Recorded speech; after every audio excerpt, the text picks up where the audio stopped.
Dios. Bienvenidos todos, especialmente los hermanos de Marsella. Gracias por venir, es vuestra casa, hermanos. Y bueno, de la búsqueda del Señor de tantos días que el Señor me permite, o mejor dicho, de tanto que me busca el Señor a mí, yo tenía 3 cosas sobre la mesa de poder hablar. Estoy muy cansado de hablar, pero bueno, es lo que toca. Pensad de que en un principio, yo lo dije un día, pero quiero que quizás le hace bien a alguien, y esto es importante. En el principio del ministerio, la cueva era la humillación y el púlpito la soberbia. Es decir, yo quería subir al púlpito y quería predicar. Al final se ha vuelto al revés. La cueva es la soberbia y uno sube al púlpito porque se humilla. Quien oiga y entienda, que glorifique al Señor. Y de todo lo que podía hablar, la hermana Lola, al entrar, me ha dicho algo y digo, es imposible. Digo, me ha confirmado el mensaje de una manera impresionante, así que me declino por esto, que es el más difícil de todos y el más polémico, pero es así que si le tenéis que dar la culpa a alguien, la culpa la tiene la anciana Lola. ¿De acuerdo? ¿Sí? La culpa la tiene la tía Lola. Capítulo 10 del libro de los Hechos.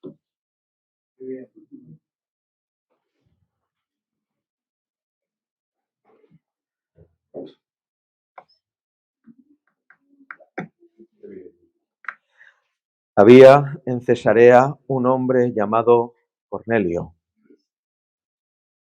centurión de la compañía llamada La Italiana, piadoso y temeroso de Dios con toda su casa, y que hacía muchas limosnas al pueblo y oraba a Dios siempre.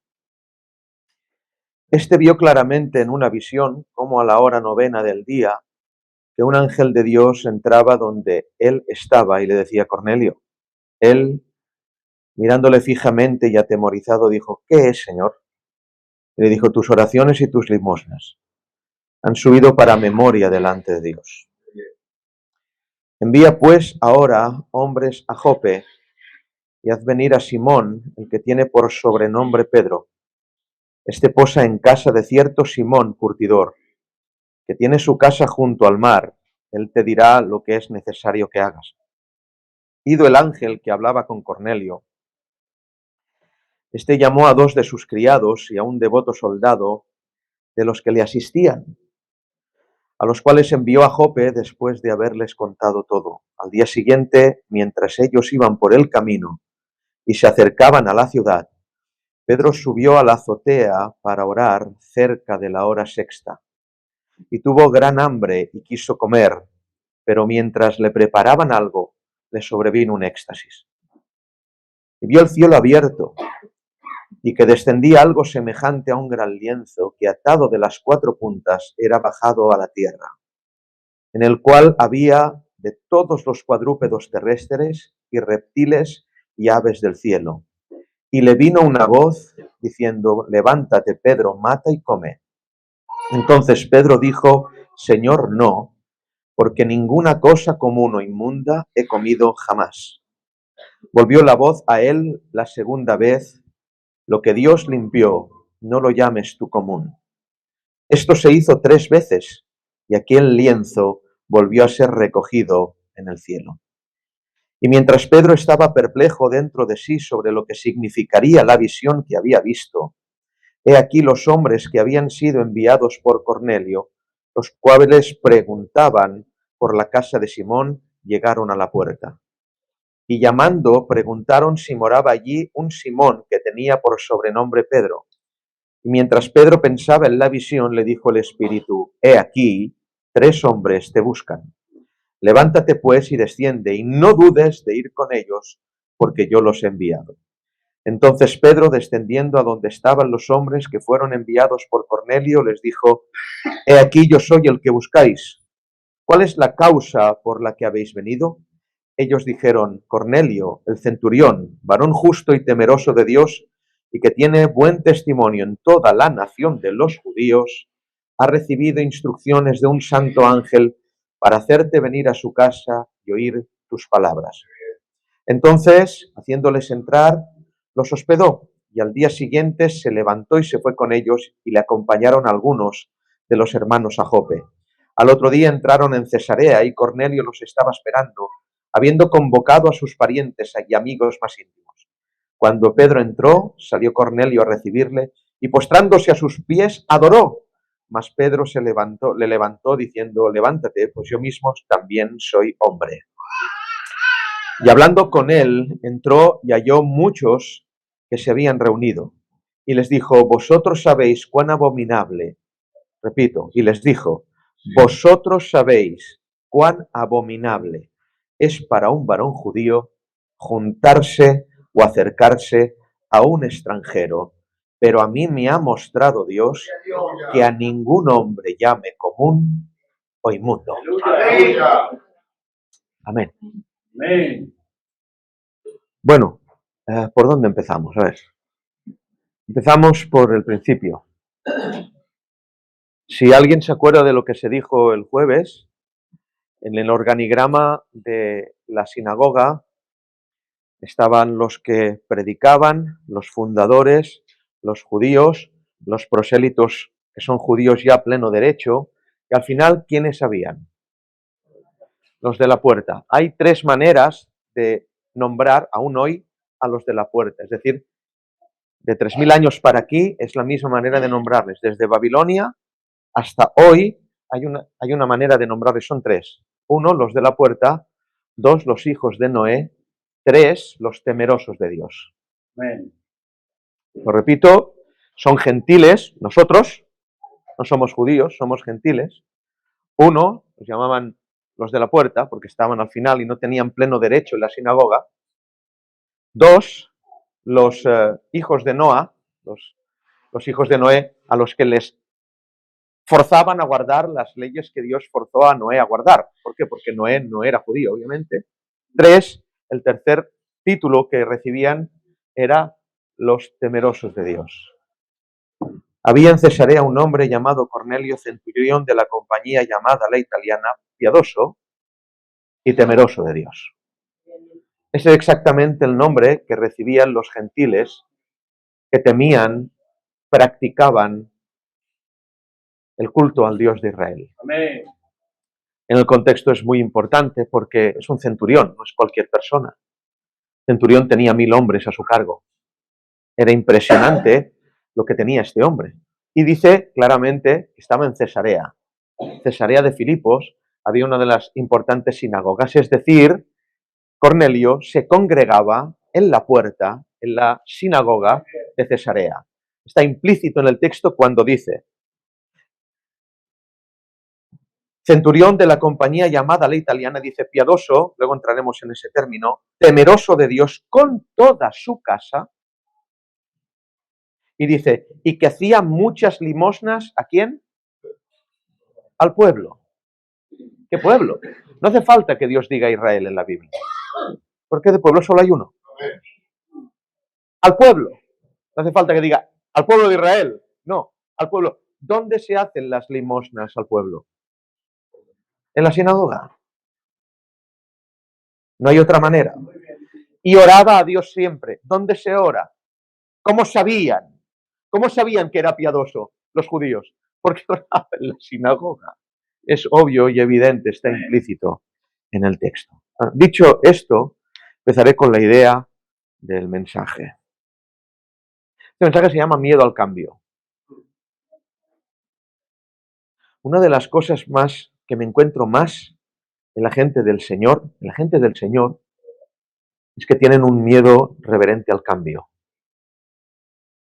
Cuando uno cree que ya ha alcanzado lo que tiene que hacer en el Señor y se le añade algo que disturba su camino, tiene un miedo absoluto al cambio. Porque la verdad hace que cambiemos cosas radicalmente. Cuando uno acepta una cosa, ahora tengo que cambiarla. Y lo que uno no quiere es cambiar. Uno está tranquilo, no me atabales, tengo el pan y circo necesario, estoy bien sentado en pero si ahora yo pongo al Juanito en primera fila, se enfada. Así pongo la Conchi a la última, no hay culto. El miedo al cambio. Miedo al cambio. Hay un miedo reverente. Lo aprendo, lo veo, lo contemplo. Pero si uno lo que aprende es verdadero, porque yo entiendo de que vosotros no queráis aprender. ¿Por qué? Porque el aprender os hace cambiar. Entonces rechazáis lo que os digo. No lo digo enojado, lo digo de buenas. Rechazáis lo que os digo porque lo que os digo os tendrá que hacer cambiar. Uno no quiere aprender porque aprender provoca cambio. Amén. Entonces buscará todo lo que diga la palabra en contra de lo que tengo que aprender para apoyar aún mi postura y no cambiar. Porque si uno aprende y lo que aprende es verdadero, tiene que asumirlo. Amén. Lo tengo que asumir, es la palabra de Dios. Y buscaré todos los atajos en la palabra de Dios, porque aquí no se trata de buscar atajos en el mundo, buscaremos atajos en la palabra de Dios, quitándolo del contexto. Lo dice fulano, lo dice mengano, pero esto me va mejor que lo que tengo que aprender. Y si lo que se aprende es de una autoridad mayor, uno tiene que someterse. ¿Se entiende? Amén. Y si lo que aprende uno es valioso, uno tiene que vivirlo. Y repito, si uno aprende y lo que aprende es verdadero, lo tiene que asumir. Si uno aprende y lo que aprende es de una autoridad mayor, se tiene que someter. Y si uno aprende y lo que aprende es valioso, lo tiene que vivir. Esto, asumirlo, someterse y vivirlo, es cambio. Amén. Y uno no quiere cambiar. Creemos que por venir a la iglesia del camino ya lo tenemos hecho. Y yo quiero aprender. Amén. Y si eso me hace cambiar, hay que tirar columnas, pero hay que tirarlas, hay que pintarlo de rosa, pues hay que pintarlo de rosa. ¿Te tienes que quitar de pastor? Pues me tengo que quitar de pastor. Si está en la Biblia. Por eso se elevarán argumentos para no aprender. Los argumentos quitarán la autoridad o lo aprendido. Esto necesito debatirlo con un argumento. ¿De dónde se agarrará el argumento? De la Biblia. ¿Por qué? Porque quiero quitar valor a lo aprendido. Las Escrituras nos enseñan que el apóstol Pablo determina que las armas de nuestra milicia no son carnales. Es decir, Pablo tiene que pelear con unas armas. Lo fuerte de todo esto es que nos dice, no son carnales para matar a los demonios. No son carnales para hacer guerra espiritual. Te reprendo, demonio, te reprendo. Aquí no. Dice, no son carnales, sino espirituales. ¿Para qué? Para la destrucción de fortalezas. Amén. ¿Qué fortalezas? Y argumentos que se levantan contra el conocimiento. Es decir, la guerra muchas veces es por enseñar y aprender. ¿Por qué? Porque las fortalezas, lo digo de otra manera, la razón que usted tiene es el muro que usted pone por el miedo al cambio. Amén. Usted quiere tener razón y quiere que los siervos o quien sea no la tenga. ¿Para qué? Para que no cambiar. Fíjense la guerra que está haciendo usted para no cambiar. Contémplela, examínela, disciérnela para no cambiar, porque yo no quiero dejar de hacer esto. Yo no quiero dejar de trabajar aquí. Yo no quiero dejar de ganar esto. Yo no quiero, es que no quieres. Y buscarás en la palabra argumentos que se levanten como un muro para sostener tu razón. Los argumentos son fortalezas. Se erigen por la altivez. Es decir, no es humildad, no es querer ser bíblicos, es altivez. Amén. No, pero dice la Biblia, no, pero esto no, pero es altivez, no es querer ser bíblicos, no es un interés de querer honrar a Dios. Es altivez. La manera de no someterse a lo aprendido es diseñar argumentos. El hombre cristiano, hablo de los cristianos verdaderos, hablo de mí, estoy hablando de mí también. El hombre cristiano busca argumentos en la Biblia para no cambiar. Cuando este libro está escrito para que toda tu vida sea trastornada. Amén. ¿Por qué? Porque tenemos miedo al cambio. La verdad nos hará libres. Amén. Y añado, y valientes. ¿no? El miedo al cambio es cobardía. El decir, Señor, háblame, es valentía. Por norma, lo verdadero agobia el yo. Lo dejo ahí, ya plegamos. Por norma, la verdad agobia el ego, agobia la cultura, agobia mi opinión, agobia mi forma de pensar. Y por norma debemos fijarnos en lo que agobia como algo que, aunque no es entendible aún, probablemente sea verdadero. Las Escrituras no te dicen que primero tienes que entender para obedecer. Las Escrituras nos enseñan a obedecer, igual no lo entendemos nunca. Porque aún están los judíos buscando el por qué no se puede tejer lana con lino. No les está mandado a tener el desciframiento universal de por qué no, pero lo ha dicho Dios, habrá que no hacerlo. Aleluya. No es que hasta que no lo entiendas, no te está llamando el Señor a entender. Te llama el Señor a obedecer. De hecho, escrito está, los misterios son para el Señor. Y las cosas reveladas para sus siervos. Hay cosas que Dios te va a mandar que tú, como no las entiendes, las rechazas. Porque para cambiar necesitas entender. Ese no es el sistema del Evangelio. Amén. El Evangelio es hazlo aunque no lo entiendas. No sé por qué tengo que perdonar si no lo entiendo. No importa, aunque lo entiendas o no, debes perdonar. Amén.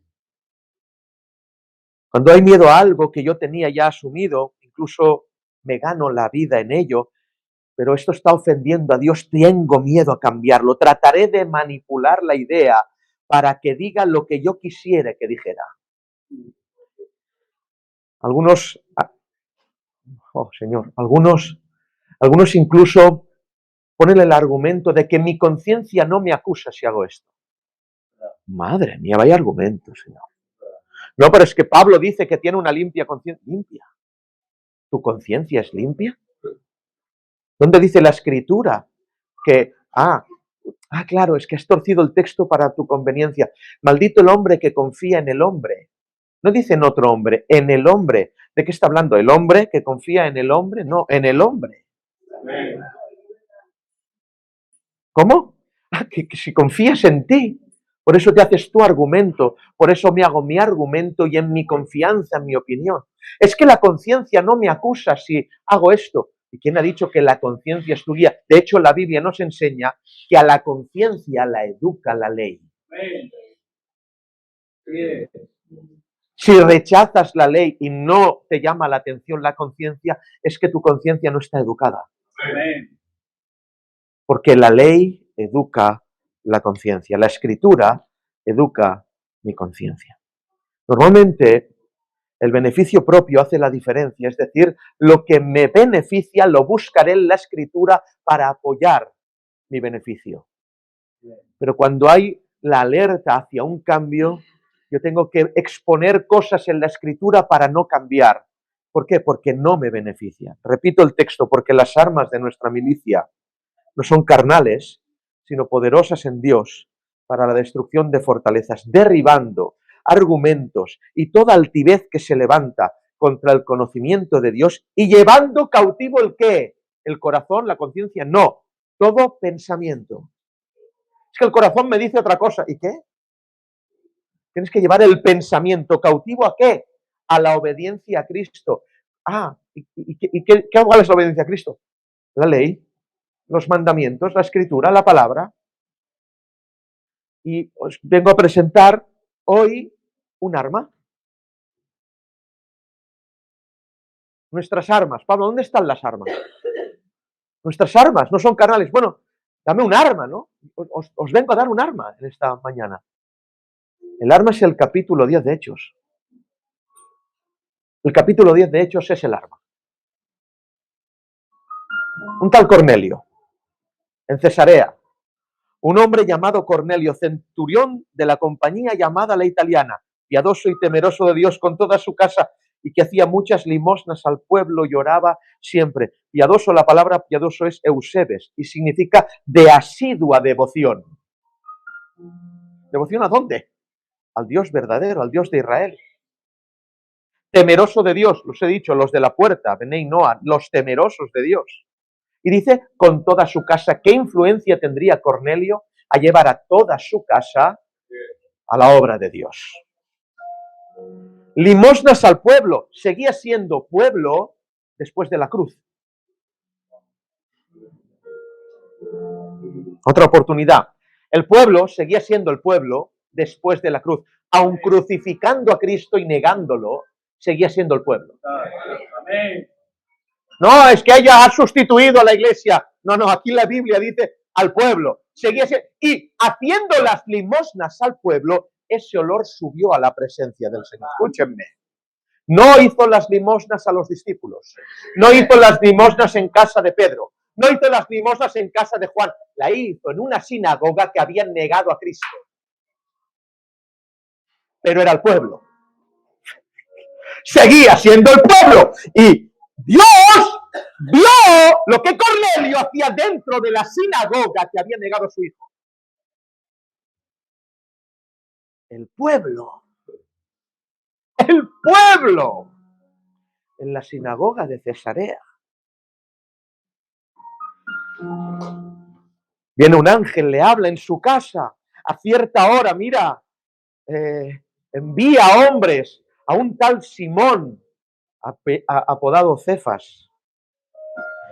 Y dice la Biblia, ido el ángel que hablaba con Cornelio, este llamó a 2 de sus criados y a un devoto soldado que le asistían. Es decir, no solo convertía a la familia, sino tenía devotos soldados. O sea, que los soldados, hermanos, ¿quién le cree a su jefe y se hace devoto del Dios de su jefe? Un soldado estaba amargado de su jefe. Bueno, vaya testimonio el del gentil Cornelio. Y en la misma manera, de la misma forma, en otro lugar, lejos de allí, un hombre llamado Pedro. Esta es el arma, hermanos. ¿Para qué? Para derribar mis argumentos y los tuyos. Pedro recibe un mensaje. Está en la azotea orando. ¿Habéis leído el texto?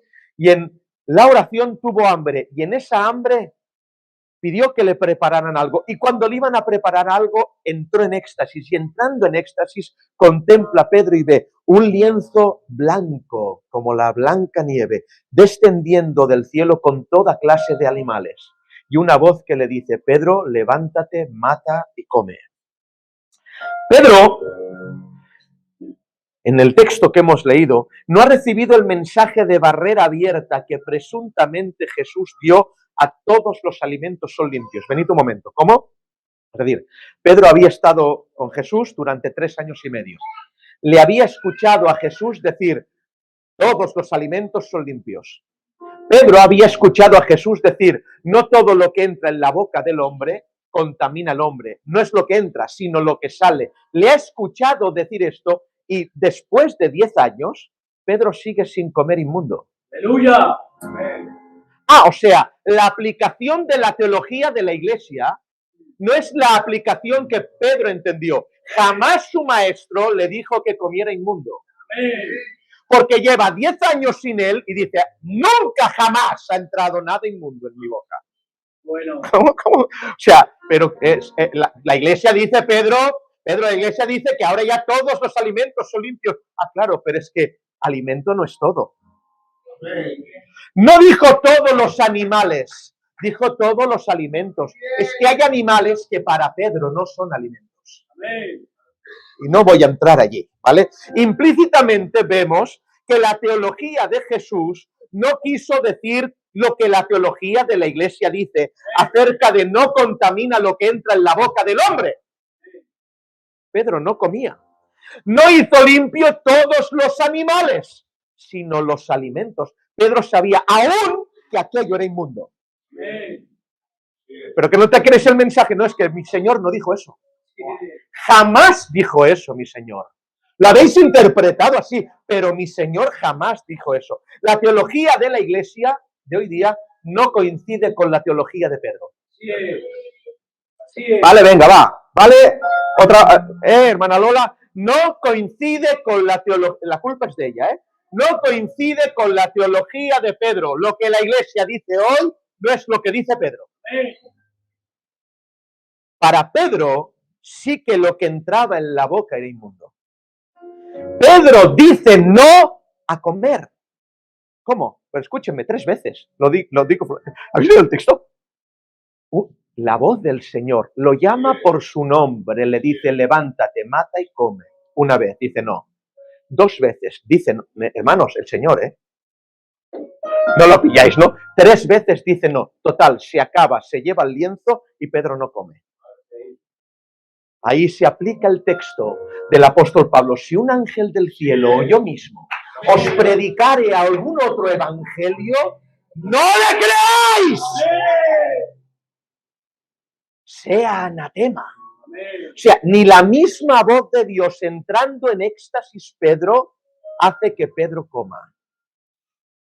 La culpa es de la tía Lola, ¿vale? ¡No comió! ¡Que se lo ha dicho Dios! No ha comido. A pesar de que se lo dice Dios. 2, a pesar de estar hambriento. Ni la emoción, ni lo que viene del cielo le hace que Pedro rompa la palabra. ¡Es alucinante! Gálatas 1:8. Mas si aún nosotros o un ángel del cielo os anunciare otro evangelio diferente del que os hemos anunciado, sea anatema. Me está diciendo cosas que Jesús no me dijo. Me está diciendo algo que él no me dijo. Esta voz que discernió. ¿Qué me quieres decir? Obviamente nunca Jesús, Dios, le dijo que comiera inmundo. Le estaba preparando para Cornelio. Porque cuando viene alguien, no pasa nada de esto, de seguida dices, puedo comer inmundo. Sin embargo, si te dice, santifícate, tienes que analizarlo. Somos al revés de Pedro. Nosotros somos al revés, lo contrario. Pues digo, bueno, pues no pasa nada. La gente viene a mí a que le abra la barrera. Es que tincan aquí, pero no sé si nada. ¿Qué dices tú? ¿Qué dices tú? Quieren que yo les diga, tranquilo, come. Pedro es al revés. Aunque se lo diga yo, diría, pastor, no puedo comer de esto. No puedo ir aquí. No puedo hacer lo otro. No puedo trabajar de esto. No puedo. ¿Por qué? Porque hay alguien más elevado que tú, pastor.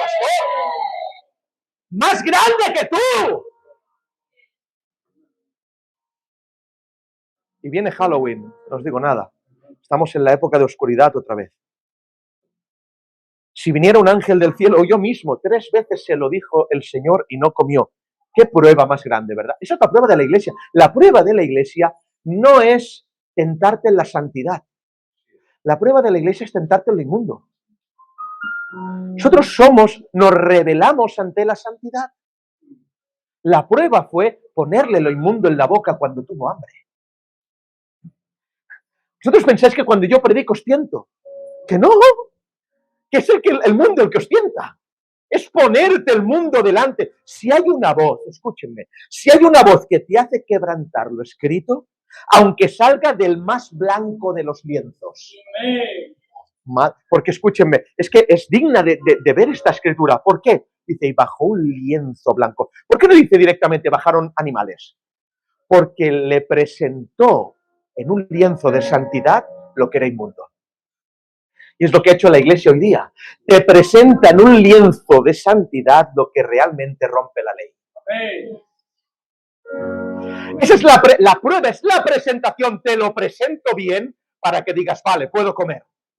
Esa es la tarea del diablo. Presentarte en un lienzo blanco. Es la prueba de Dios. ¿El qué? El que comas de lo inmundo. A pesar de bajar con lienzo blanco, blanquear la transgresión de la ley con teología, Pedro no come. Os voy a decir otra cosa. Jesús no le dio instrucciones en 4 años acerca de comer con los gentiles a Pedro. Vaya rabino kosher este, Vaya maestro que no sabía lo que hacer aún con los gentiles. Lo dijimos el jueves. Marcos 7 para Pedro no era la interpretación de hoy de los maestros de la iglesia. No comió. No le dijo a Jesús, si no comes te quito del ministerio. Porque aunque le hubiera dicho eso, no hubiera comido. Pues no hay ministerio, pero yo no como. La visión era esta. La interpretación, la misma Biblia lo dice. La visión era, debes comer con los gentiles, pero no como ellos. Esa es la interpretación.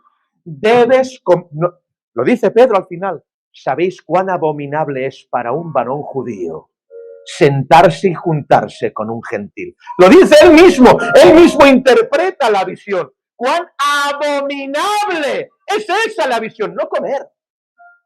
La visión es el mandamiento de Dios, es come con ellos, pero no como ellos. Amén. ¡Aleluya! Porque se trata de esto, ¿no? De la santificación del gentil, no de la gentilización del judío. Amén. Amén. ¿Dónde está eso? En la Biblia. Yes. Si Pedro hiciera caso a los teólogos de hoy día y se levantaran todos los libros de teología hoy, Pedro se come un 5J y Cornelio sigue en la sinagoga de Cesarea. Yes. ¿Verdad? El gentil sin convertirlo a Cristo y Pedro comiendo de todo. Esta es la interpretación de los teólogos de hoy. Y ahora vamos a la aplicación espiritual de este texto, el arma que os doy. Tuvo hambre Pedro, tuvo hambre.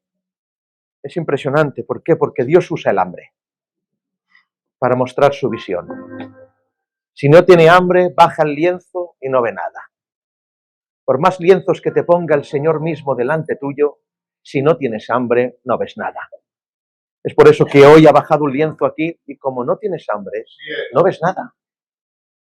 Porque por más lienzos que haga descender el Señor, como no tienes hambre, no ves nada. La pregunta es, ¿tienes hambre?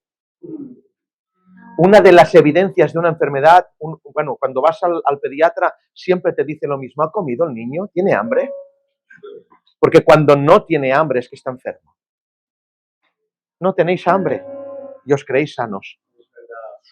Una de las evidencias de que estáis enfermos es que no coméis. Amén.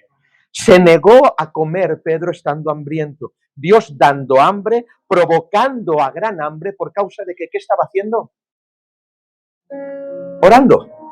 ¿Por qué? Porque la oración provoca hambre. ¿No tienes hambre? ¿Por qué no oras? Es verdad. No te engañes, basta, ya está, ya vale. ¿Por qué no oras? Porque cuando uno ora, tiene hambre. Sin oración no hay hambre. ¿Y saben qué dice? Le preparaban algo. Aquí, hermanos, hay muchas cosas brutales. Una de ellas es que Pedro vivió en casa de un tal Simón el curtidor, a cuerpo de rey, como un dignatario. ¿Saben lo que era un curtidor? Una persona de mucha plata.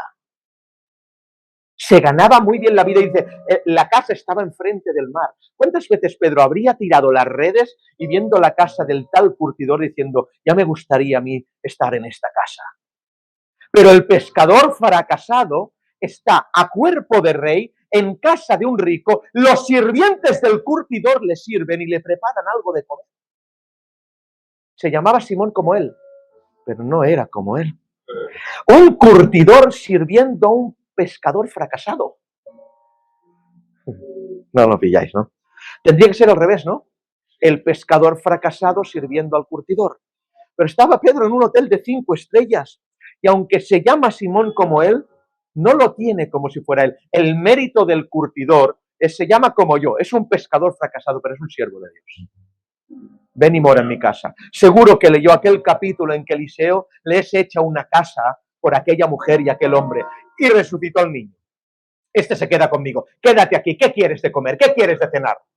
Ah, quien tenga oídos para oír, oiga.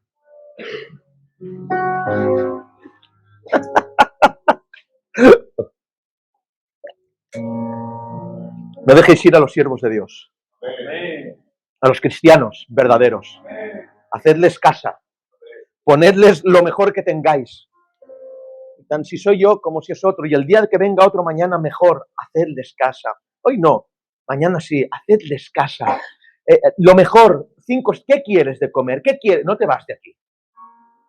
Simón el curtidor. Entró en éxtasis, porque el hambre por la oración nos trae éxtasis. Esta es buena, ¿eh?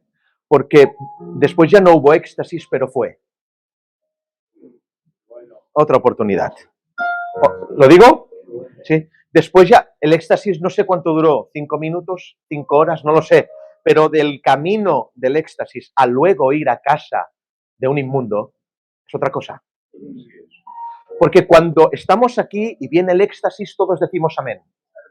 Pero a las 5 horas del éxtasis ya no nos acordamos. Usted quiere el éxtasis, pero no lo de después. Pero Pedro, después del éxtasis obedece. Hay que obedecer después del éxtasis. ¿Por qué? Había hambre. Y sin hambre no puede haber cambio. Es decir, Dios lo llama la oración. La oración le da hambre y en el hambre el éxtasis. Y en ese éxtasis un cambio. Le preparaban algo. Y cuando le preparan algo y él está orando, y no se ora a sí mismo, sino está orando a Dios. Dice que, verso 11, vio el cielo abierto y descendía algo semejante a un gran lienzo. Oh, hermanos, cuando hay éxtasis, hambre, y cuando uno ora, es muy probable que uno vea el cielo abierto. No ves el cielo abierto porque no hay hambre ni oras. Y cuando ve el cielo abierto, desciende un lienzo blanco, pinta muy bien. Porque eso es el resultado de la oración, ¿no? Uno ve el cielo abierto y de repente de lejos ve un lienzo blanco. ¡Oh, Señor! ¡Qué buena esa visión! Un lienzo blanco. Pero cuando desciende el lienzo, en el cual había toda clase de cuadrúpedos, pintaba muy bien hasta que vio a los cerdos. Cuando vio a los cerdos y a los reptiles, cuando vio a los cuadrúpedos y a los mamíferos, dijo, pero ¿esto qué es? Pintaba muy bien. Y es que a veces uno ora, me pide a Dios, al principio desciende el lienzo blanco, pero cuando llega la respuesta de la oración, uno ve cosas que no quisiera ver. La oración trae reptiles muchas veces. ¿Qué?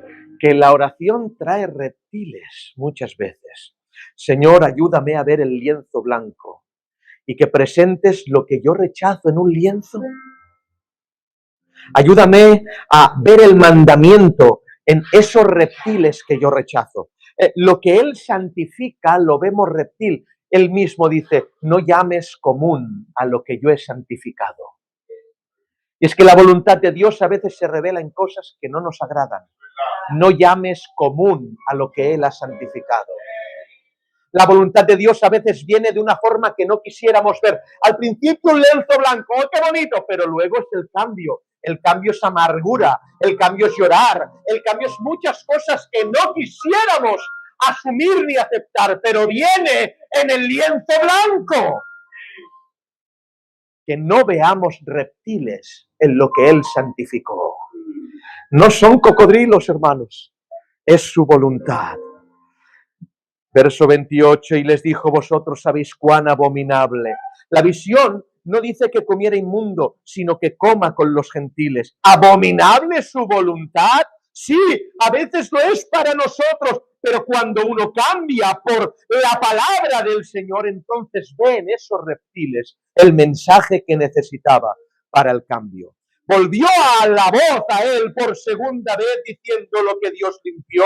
No lo llames tú común. Atención, lo que Dios limpió, no lo llames tú común. Que lo veas, que es que ves mal. El tema fuerte es que luego lo llames. Es decir, a Dios no le impacta que tú veas una cosa que está mal cuando está bien. Dios te dice, al menos no lo llames así. Yo sé que aún no te lo puedes comer, pero no lo llames que está mal. ¿Me explico? No lo llames inmundo. Lo que tú ves, lo llamas inmundo. Lo que yo veo, lo llamo inmundo. Y es la voluntad de Dios. Estoy diciendo que lo santo de Dios lo estamos rechazando y lo estamos llamando inmundo. Tenemos una pelea constante por aplicar los mandamientos al pueblo. Y el pueblo tiene los mandamientos por inmundos. El pueblo tiene el libertinaje como santo y el mandamiento como inmundo. Y ha bajado con un lienzo blanco. No lo llames común. La doctrina de la Iglesia es llamar aquello que ven. Y vieron reptiles en el lienzo y los llamaron inmundos. En el mandamiento vieron mal. Rechazaron su santidad por otra santidad.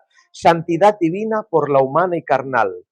Pero hermanos, dice que a la tercera vez que dijo no, el lienzo fue recogido en el cielo y desapareció. Oh, Señor, no permitas que desaparezca el lienzo.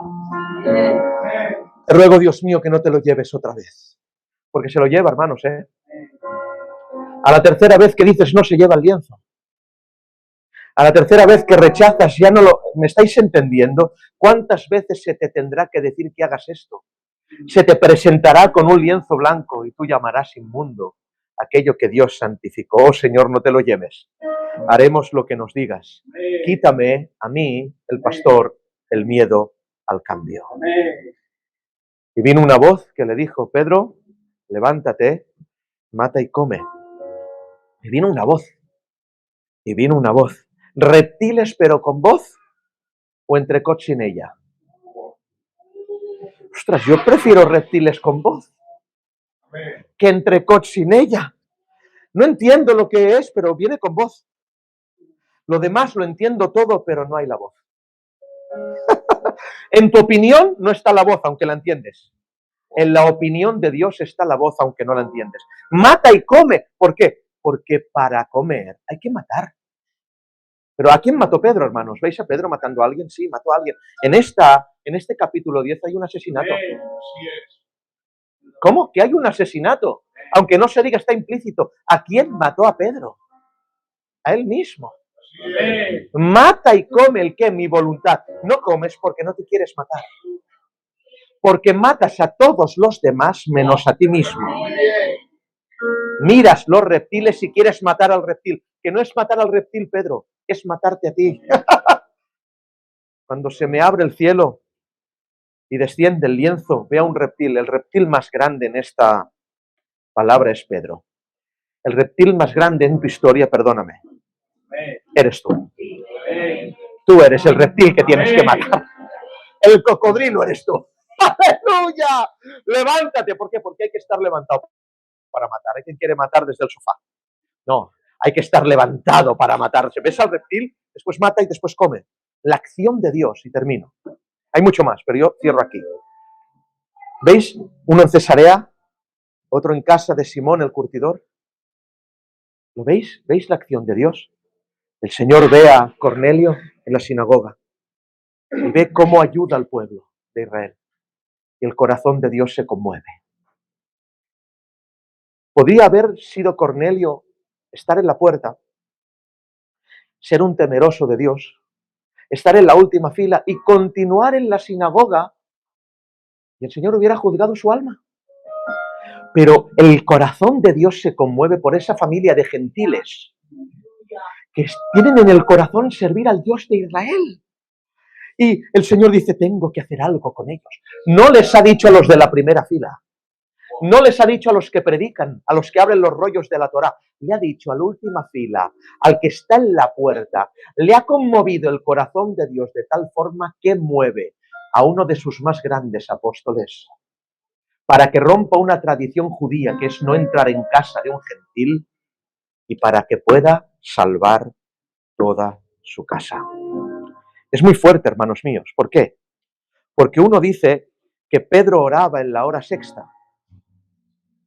Y la Biblia dice que Dios habló a Cornelio en la hora novena. Lo que hace Dios es impresionante. ¿Por qué? Porque la obra de Dios estaba en la sinagoga en Cesarea, en casa de Cornelio también, y también en casa de Simón el curtidor. Uno a la hora sexta y otro a la hora novena. Pedro lo mueve el Señor a la hora sexta. Dice, y era la hora sexta cuando entró en éxtasis. Y Dios habló a Cornelio a la hora novena. Impresionante. A la hora sexta Dios habla a Pedro y a la hora novena ya tiene a Cornelio preparado para recibir de Dios. ¿No suena esto, hermanos? La hora sexta fue el inicio de la oscuridad en la cruz. Y a la hora sexta se hicieron tinieblas en aquel día. Y la hora novena fue la hora en que el Señor expiró y murió por los pecados de todos los hombres. A la hora novena, el Señor expiró. A la hora sexta, que es la hora de oscuridad, Dios le da luz a Pedro. Y a la hora novena, que es la hora del perdón de pecados, Dios salva la casa de los gentiles. Impresionante, hermanos. Impresionante. ¿Qué Dios es el Dios de la Biblia, hermanos? ¿Qué Dios tenemos? ¿Tienes miedo al cambio? ¿Tienes pavor a cambiar, hermanos? Si esto es verdad, nos toca asumirla. Si la asumimos, nos toca aceptarla. Si la aceptamos, nos toca vivirla. Y si vivimos, nos toca cambiar. Porque las armas de nuestra milicia no son carnales, sino son poderosas en Dios para la destrucción de fortalezas. Vamos a adorar al Señor, ponemos en pie.